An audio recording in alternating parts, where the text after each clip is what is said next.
प्रदेश में आलू की पैदावार में एक नई तकनीक इजाद हुई है। सब्जियों के राजा कहे जाने वाले आलू को अब जमीन के नीचे उगाने की जरूरत नहीं होगी, यानी इस फसल के लिए मिट्टी की भी आवश्यकता नहीं। बड़ी बात यह है कि इसके लिए ना तो खेत को हल से जोतने की जरूरत है और ना ही ज्यादा सिंचाई की। सिर्फ 3 महीने के अंदर ये फसल तैयार हो जाएगी। दरअसल हिमाचल में पहली बार इस तकनीक का इस्तेमाल हुआ है। सबसे अहम बात यह है कि इस तकनीक में पराली का इस्तेमाल किया गया है। पराली के नीचे और जमीन के ऊपर ही आलू की पैदावार हुई है।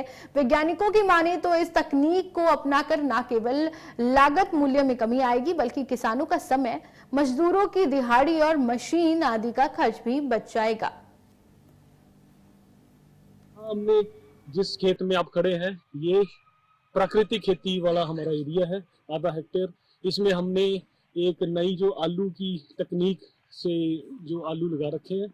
इसमें क्या है कि जो हमारा धान की वेस्ट पराली है, जो कि जनरली किसान उसको जलाते हैं या उसको डिस्पोज ऑफ करना बड़ा मुश्किल रहता है, उसके लिए हमने क्या किया है, धान की फसल कटने के बाद जो उस खेत का मॉइस्चर है, मिट्टी थोड़ी गिल्ली है, उसी में हमने ऊपर आलू रखे हैं। आलू रखने के बाद उस आलू को पराली से ढका है। लगभग 1.25 फीट तक हमने पराली की कवरिंग की है और उसमें ये हमने प्राकृतिक तौर पे आलू की फसल ली है। इसमें हमने आलू के साथ थोड़ा सा घन जीवामृत भी रखा है, जीवामृत की स्प्रे भी ऊपर की है।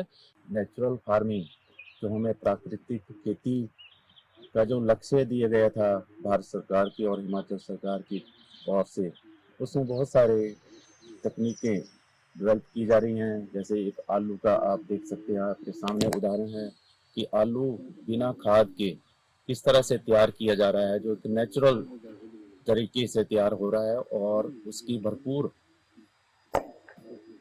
पैदावार भी हो रही है। ऐसा नहीं है कि उसमें पैदावार कम हो रही है, और साथ में उसकी जो गुणवत्ता है वो बहुत ही बढ़िया है, क्योंकि इसमें कोई भी केमिकल इस्तेमाल नहीं हो रहा है और इसकी जो गुणवत्ता है वो हमारी हेल्थ के लिए बहुत इम्पोर्टेंट है। इसलिए यहाँ पे जो भी रिसर्च की जाती है वो एक साइंटिफिक, वैज्ञानिक ढंग से की जाती है।